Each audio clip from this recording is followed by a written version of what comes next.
What's up, everybody? Welcome to the Bronx Pinstripe Show. Yankees win Game 1 of the ALDS against the Guardians. We've got the whole squad with us. Scott, that third inning, that's the inning to focus on.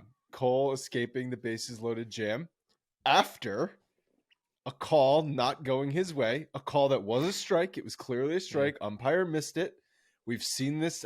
We had seen this story before where something doesn't go Cole's way and he melts down. I was all prepared. I was already typing up my tweet. I don't know about you. I know you were chatting with us on the back end too, just being like, this is not happening. This is not happening. And it didn't happen. It didn't. Yeah, I was more, on the edge of my seat waiting to see how he was going to react to that non-strike call, because home plate umpire was pretty inconsistent on that low strike all night long. There were definitely some calls that the Yankees got and then some that Cole didn't, but he, to his credit, man, his breaking stuff was really good tonight.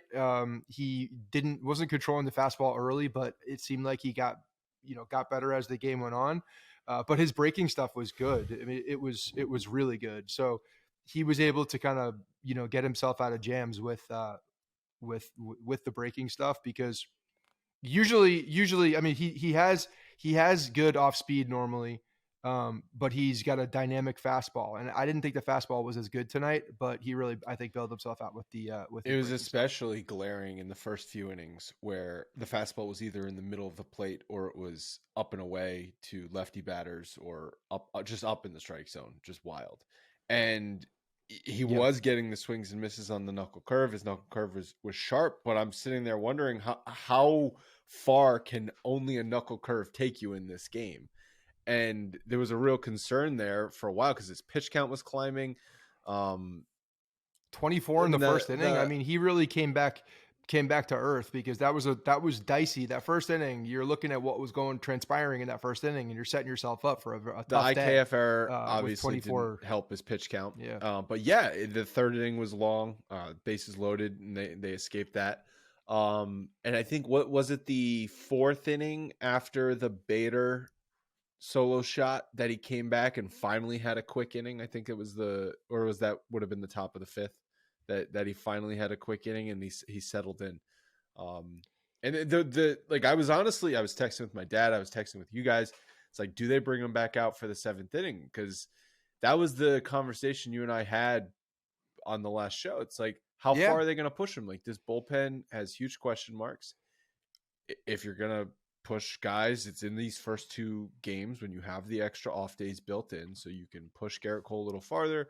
You can push Nestor a little farther. Loizaga. Yeah. So you're talking about the just the rotation. Yeah, but you also can use your bullpen a little earlier. Yeah, with the off day too, if you need to. Yeah. It's a real decision, because like, you're going down the list. Like, Efros, now we learned he's out, right? He needs Tommy John surgery. Yeah, we haven't talked about that. I mean, that's just happened. Another crazy thing that transpired. Holmes did pitch. So was the fractured foot. On DJ. Yeah, for LeMay. Did they do a full MRI on the foot? Do not know. They must not have done CSI Bronx. I don't know what happened. Yeah, or maybe it happened in the week that didn't matter at all. Who knows? It's like you're going through this bullpen. You're like, shit. Okay, they got to get 9 outs. They're gonna do this matchup, and then Wandy's gonna come in and he's gonna pitch to these 3 batters. Like, that's the math you're doing in your head that I know the Yankees in the dugout are doing, but that's what I'm doing on my couch too. And then you, like, it's a legitimate conversation. You got to think, it's like, okay, are we pushing our starters and trying to steal a couple outs, which they did with Cole against the bottom of the order, or are we going to our bullpen? It's damned if you do, damned if you don't, because had Cole come back out there and struggled, I know he gave up the one hit, but like, had he allowed both runners on, you're sitting there saying, well, what are you doing pushing him? He struggles in these last innings. Like, it's an easy call to take him out there. But then on the flip side, if you bring the bullpen in and that doesn't go well, what are you doing not pushing Cole? He's been cruising. So it really was a no-win spot there. Well, yeah, but the situation, like, before we hit record here, I was like, that felt free and easy. It's that game. There wasn't a lot of stress.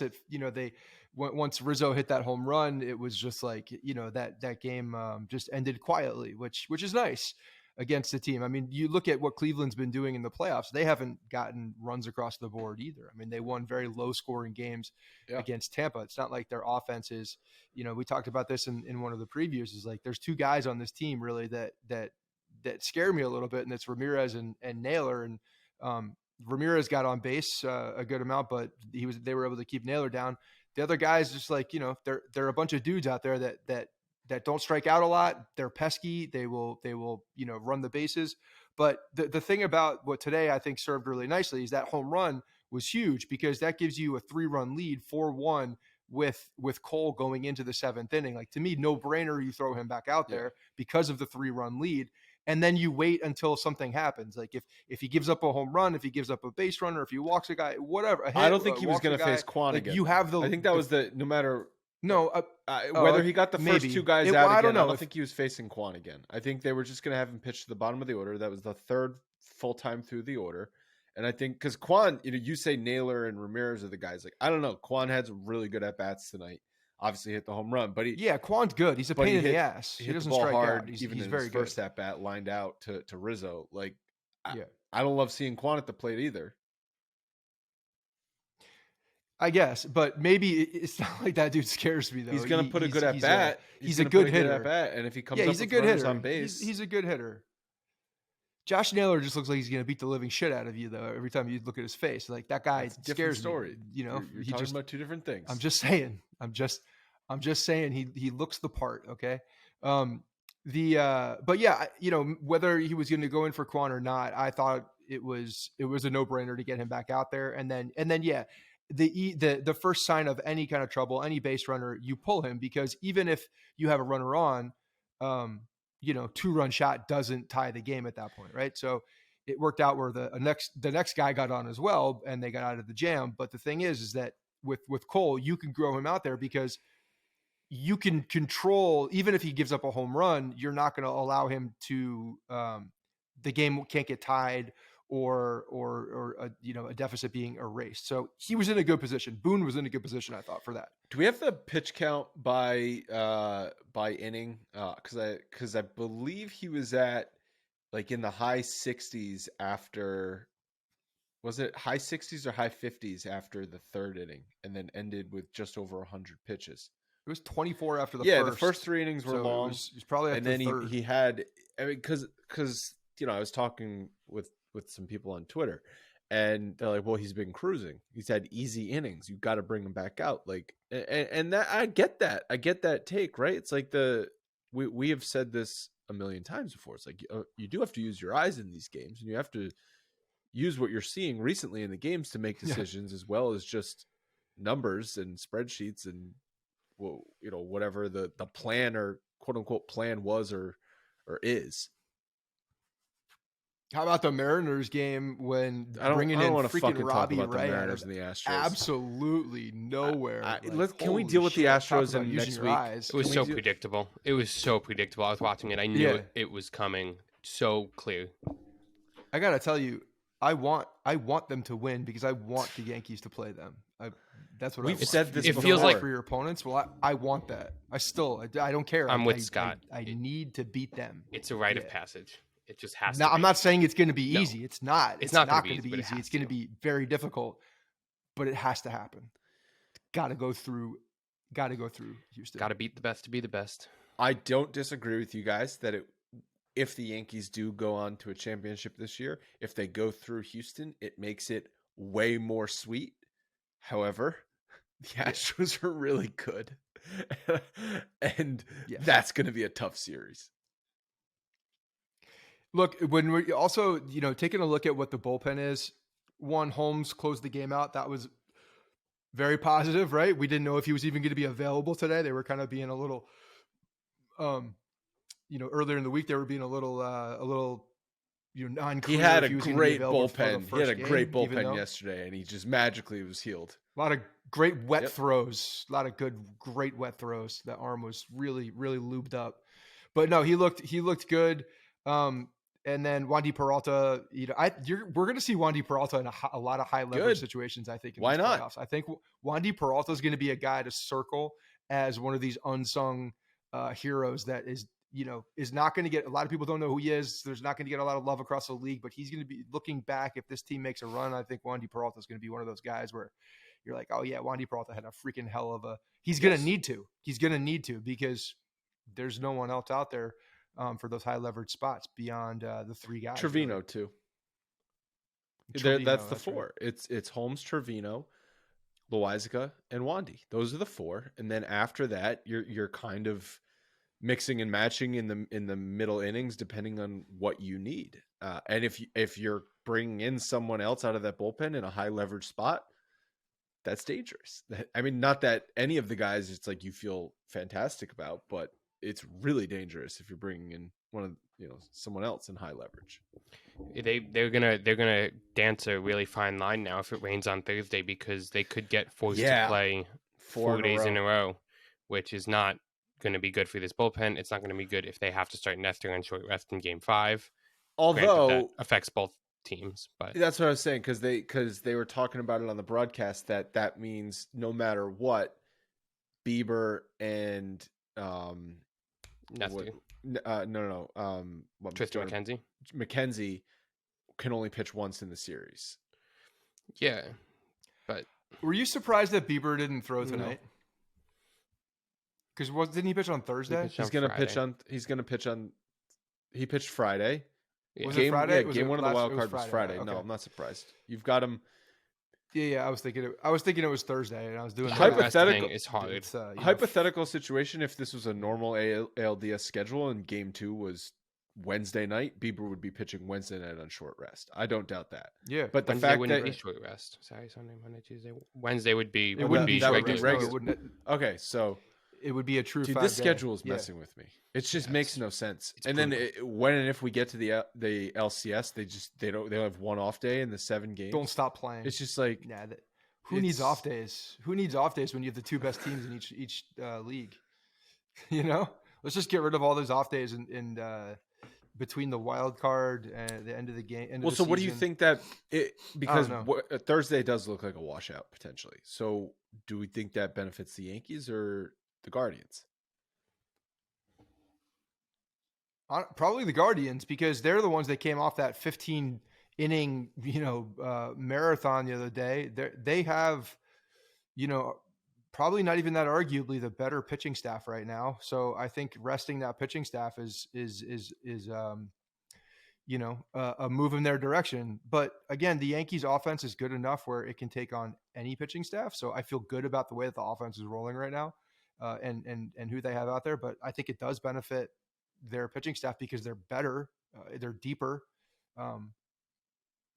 So yeah, I mean, the only thing that you can say is that, I mean, it might end up if it went to a Game 5, they might not use their Game 2 starter because it would be even shorter rest. It would be if they played Friday, Saturday, Sunday, Monday, it would be 3 days rest. Maybe they go, are you seeing a Game 5 where it's like Tyon against one of their other starters like a Savali or a Plesac, where that's like clear advantage Yankees, I think. Yeah, I guess that depends on when and if Tyon is used earlier in the series. Right. They asked Boone that today if they were gonna if they would change the way they used him because of the forecast, maybe needing him to start, and he was like, no, we're gonna use him the way that we were planning on. That's a tough game to play if you start trying to predict. It's tough. Yeah. I mean, only Susan if they Waldman's just win Game 2 and Game 3, then we don't have this issue. That's right. Just sweep and you don't have to deal with a Game 5. But I mean, seriously, win it in 4 games at least. It's like you've got Cole coming back on regular rest for Game 4. You get one of the next 2 games and hope that Gerrit Cole gets him over a hump. Like, are you buying into this? Like, he's over a hump here? What were you thinking after the first inning? Because I know what I was thinking. I was thinking, here we go again. Here we go again. This motherfucker's gonna come up and put up a stinker again and just be mediocre. And then he gave up the home run. I'm like, oh, I didn't mind the solo. Again. There's like weird solo things home happening. runs. The solo shot's fine. It's fine. The solo shot doesn't mean anything for a guy like him. That's of course, what he and gives that was up. a Like, he gives up the fastball home runs, center let cut. it be That a was solo a shot. prime rib fastball he gave to Quan. But the fact that then And a guy like him, you want to put the ball in play because he doesn't strike out. So just pitch to him and hope it, the someone bases catches were it. loaded, a couple weird plays with force outs that like almost happened then didn't happen, and he got out of it. He got a ground ball to Donaldson, and he got a strikeout. He got a strikeout and a half. So Yeah, and Donaldson had a weird day today. So hell of a play at third base, like hell of a play at third base. Old man gets up and just fires a rocket over to first base, gets him by 2 steps. That was a great play. And then let's talk quickly about the home run or double, would have been double off the wall that wasn't, or whatever the hell. That wasn't his fault. That wasn't Josh Donaldson's fault. First base coach is freaking high-fiving him. So good job sending the him around umpire first never base. made the home run. Like, what are we signal, doing here? Okay. Why is first base coach Travis Chapman, who we've never mentioned his name probably one time, did not mention his name. I literally had to look it up. I was like, let me make sure who this person is.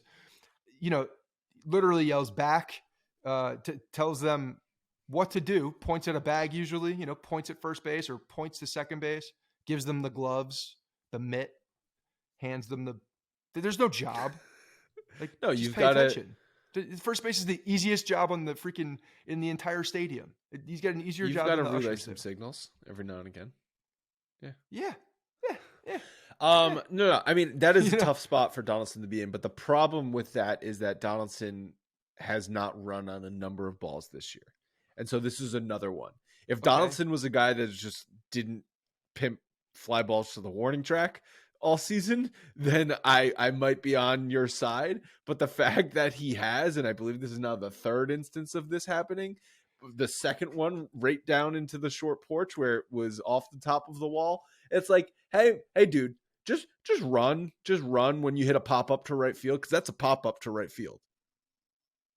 It's a pop up to right field that was more of a line drive, though. It's not like it was a high fly ball that was in the right field that he had a whole bunch of time to run. So even more of a case to run hard. I'm saying you don't have even a ton of chance to run, and then the first base coach is giving you a high five like it's just a home run. What are you doing? Thought like, it was, it's not like he was. When I saw the ball bounce back, I was like, oh, that definitely cleared the fence. Maybe bounced off a fan or bounced off like one of the railings or something, just by the way it caromed. And then like they slowed in on the replay. I'm like, holy shit, no one touched it. Like, how did no one touch that? Yeah. Where's Jeffrey Mayer when you need him? Put your freaking pinky out Also, there. it's like, I thought they put in railings so you can't even reach over the stands at this point. Another thing on that Cabrera ball. It's just a matter of, you just got to figure that out. Did you see the fan on the Cabrera ball down the left field line when he made that nice play? The fan looked like he was trying to push Cabrera away. Like, I know he was just guarding himself, but like, dude, what are you doing? You think he's gonna like run into, like, just sit in your seat and nothing? You're not gonna get touched. I know Anthony Rizzo was on the field, but don't we know what happened with a foul ball down the left field line in the playoffs? Like, we know what happened with turtleneck and headphones. Like, don't go, let your guy catch the goddamn ball and make the out, please, because the next one's going to be a home run if you don't. It was just get out of the way.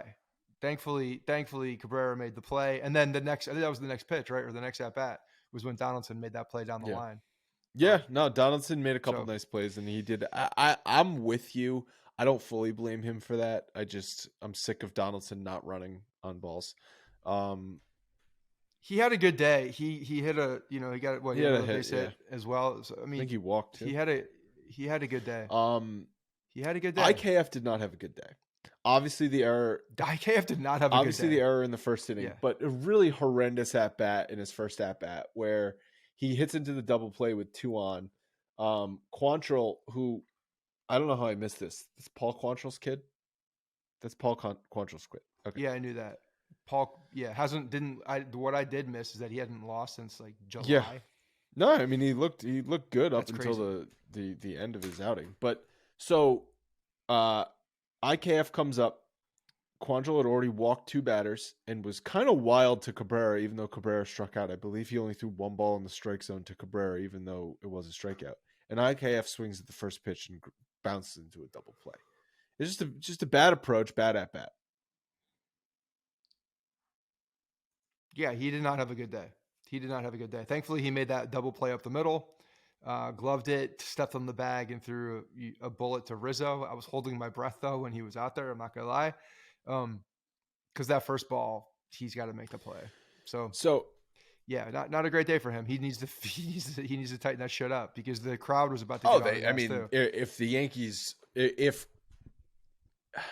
they did kind of get on his ass, but like I feel like I thought it was going to be more after the double play, and it kind of just like drowned out. Maybe they were distracted by Nick Swisher still like swirling, like running around with a flag. Was he still running around? What was with the lights off? He just had. Why'd they turn the lights off? Just they're just like, oh, we're gonna be lights out. We're gonna be lights out this postseason. It was cool. It looked cool.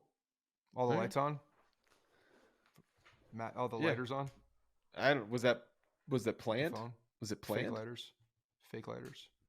No, there was a power outage. No, was the and then the lights came back on like conveniently for the start of the game. It was amazing. It was the greatest coincidence I've ever seen in my life. It was the Yankee was the ghosts. light like because I know it wasn't actually lighters; it was cell phones, but like it looked like almost coordinated. Yeah. It's just a bunch of idiots on their cell phone. It's not the first time it's happened. About the game.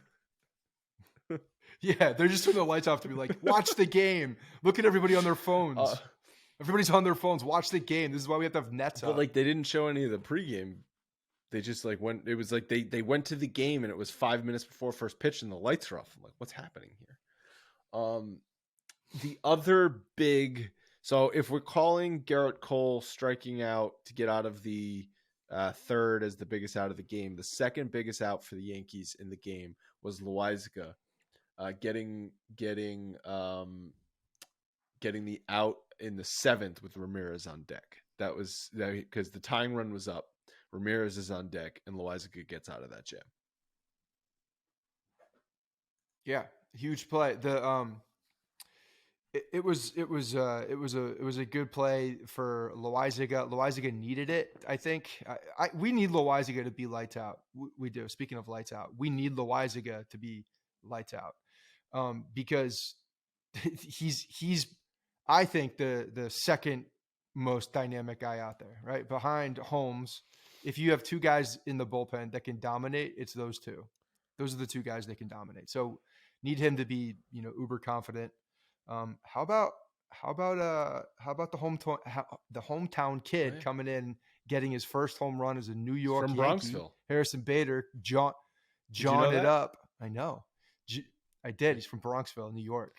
I did know that. Do you know what this year's Todd Frazier is from? Tom's River. That's what this is.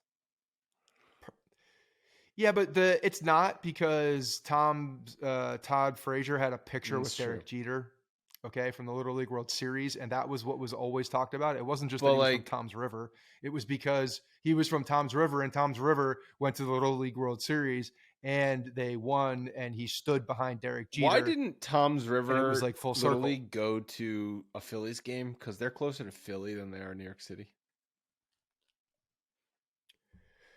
It was one of the I don't know. They were in the playoffs. So Harrison when Bader, was that? It was a playoff Harrison game, Bader wasn't it? Apparently went to some 2009 games, like 2009 playoff games. Harrison Bader as a child growing up, because we're old now.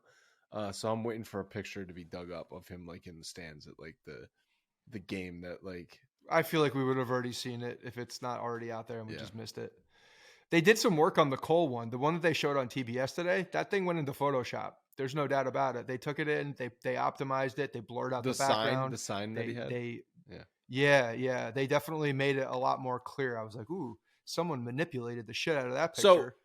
So looks like it was taken on last 2 years episode. ago. You said that your confidence level was like a 6 or a 7, but you wanted to see how Cole pitched. So did what he did today change your confidence level overall? Not just saying for this series, but moving forward in the postseason?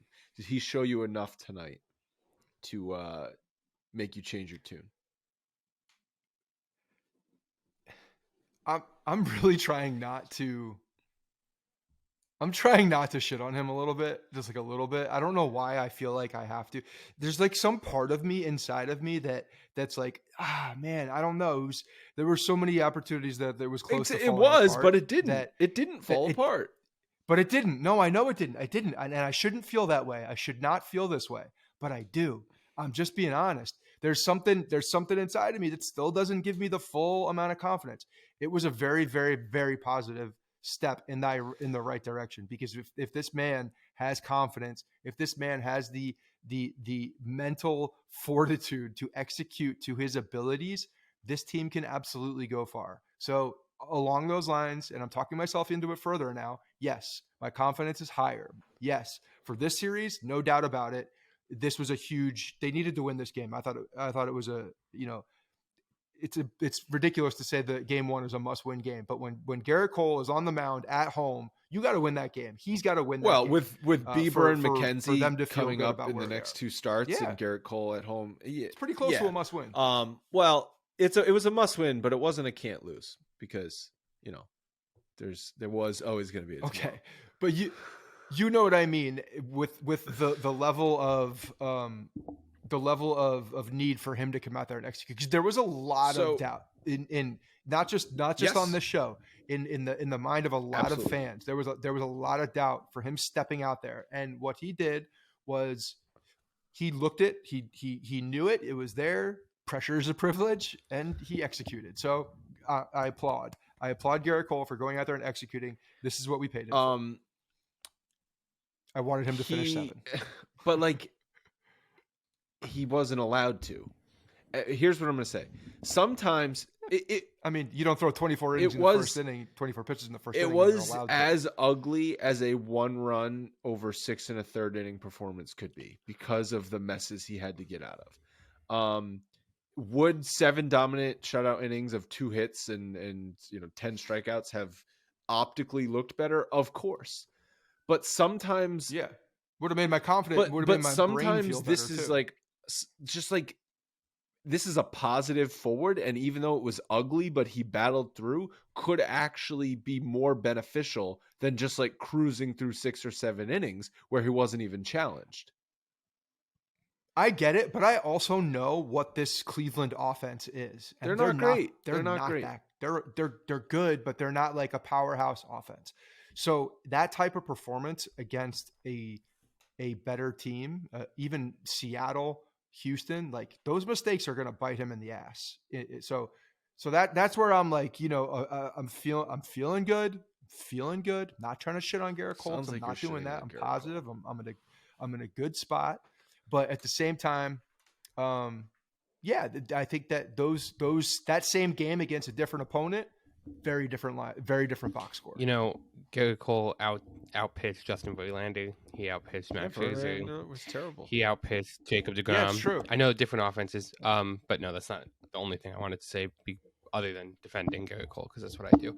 Jameson Taillon said he was going to come in the 9th inning had Clay Holmes reached his pitch count, which is hilarious because pitch counts in the playoffs makes me laugh, and Jameson Taillon being the next one out of the bullpen is also funny. Why they would even toy around with the idea of bringing him into an inning that's not a clean one. Hold on. That's asinine. First of all, crazy. What was Clay Holmes's pitch count? It went above his pitch count. No. I know that, but so he threw. How many pitches did he throw? He threw 10 pitches. So he probably could have thrown, I would say, somewhere in between 15 and 20. And had he gotten there, you would have seen 17 pitches. Around 15 pitches, you would have seen less than that, because Taillon needs more time to get up, you'd imagine, to get up in the bullpen. And we'd say, why? Where is Lou Trevino? Yeah, I think I'd rather Lucas Litke come in the middle of an inning. Clark Schmidt, anybody. Just have, that makes no fucking sense. That makes no sense. Did they not just watch what happened in the Seattle? If they're going to start, if you're going to use Taillon out of the bullpen, I'm fine with that. But don't get cute with it. give him a clean inning, set him up for success. Don't bring him in because Clay Holmes reaches pitch count and maybe you're coming in with first and second, the tying run up in the 9th inning. I'm not even talking about like what we saw in the Houston game or whatever. Just be smart. Just be smart about this. No, 100%. I hope they don't try and force him force starting pitchers into the game now. Like in years past, obviously they never did it, but other teams did. Like the Astros did it, the Nationals did it, but they didn't like force it. Like they used it because they had to. Like if they're gonna start trying to force Tyon into games, I don't. We'll see. The positive. This was very good. This was a very very good game. And yeah, Gerrit Cole is the number 1 pitcher and came out there and acted like it. Yeah. So very excited because now the rest of it lines up even better. That's right. Which is great. Full confidence with Nestor on the mound, whether it's on Thursday or Friday. Full confidence with Nestor on the mound, and I would have had full confidence with Nestor whether the Yankees won this game or not. So it's obviously my feeling going into Game 2. Anything else you want to touch on? No, I hope it's no rain out. I really hope the weather forecast is incorrect and that Susan Waldman's app pushes the rain away. Someone hold the fan up to the Doppler so that it goes away and they play. Because I don't want to deal with who does it benefit? Well, it's not fun. Let's just play a baseball. On Thursday. It's already going to feel like a long wait before Game 2. So like adding an extra day just would suck. We are going to be doing reaction episodes, as we said, after every single game. Maybe we'll do off-day content if something pops up. Who knows? Especially if there's a rain delay, it's going to be a long time off. Maybe we'll cook something up for you guys. Thank you guys so much for listening. We'll talk to you guys after Game 2. Let's go.